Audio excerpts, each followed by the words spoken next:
Hey everyone, I hope everyone had a good Christmas, had a chance to spend time with family and relax and I guess watch Christmas movies. So, I guess in light of, the Christmas tradition, I figured, one of my favorite movies, you know, with a Christmas wise that I wanted to talk about was Jingle All the Way.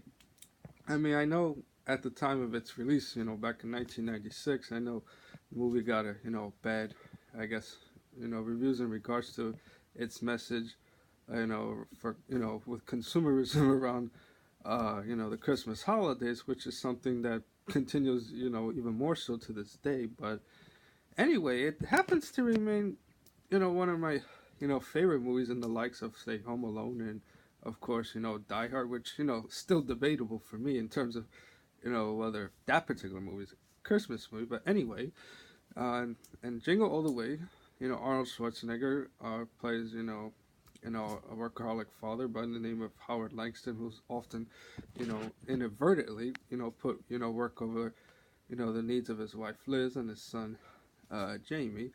And then, of course, Howard's been known for not always keeping up with his promises. And then, of course, one day, I guess as a way of proving himself to his son, he decides to get him, uh, the Turbo Man doll, which, of course, was one of those popular action figures. And, I can kind of say that from experience, like back in the day, the popular things were like, the Sega and the Nintendo and a whole bunch of, other things. So, I mean, Howard promises, to his son that he would get the doll. I mean, but, you know, when his wife asks him about it, he kind of lies about it.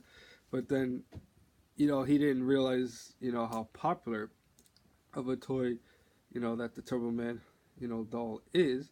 And of course, he ends up getting into a competition with, someone that he meets by the name of Myron Larrabee, played by Sinbad. As the film goes, shows, Howard, doing his best to keep his promise to get the Turbo Man, uh, action figure for his son. And I would say, what makes the movie, I guess, rather important, or the message overall that I would, see behind the Jingle All the Way movie, is Christmas shouldn't be about the materialistic, aspects. Even though getting the gifts and stuff like that is a wonderful experience, but more about what's more important, which is spending time with friends and family, and loved ones, which I think is what Christmas is all about, and what I think is the rather important takeaway, when watching, Jingle All the Way. And what's also pretty cool about Jingle All the Way, that Arnold Schwarzenegger can be I mean, has proven in the past, like say with Kindergarten Cop, which also remains one of my other favorite comedies that he did. That he's actually pretty quite good when he does comedic roles, even though some people might say his performance was a bit over the top. But I don't see nothing wrong with that as long as it entertains and has a good message behind it. So I'll just conclude my video by saying, just hope everyone had a wonderful Christmas and had a good time with their friends and family. And I'll just say until the next time.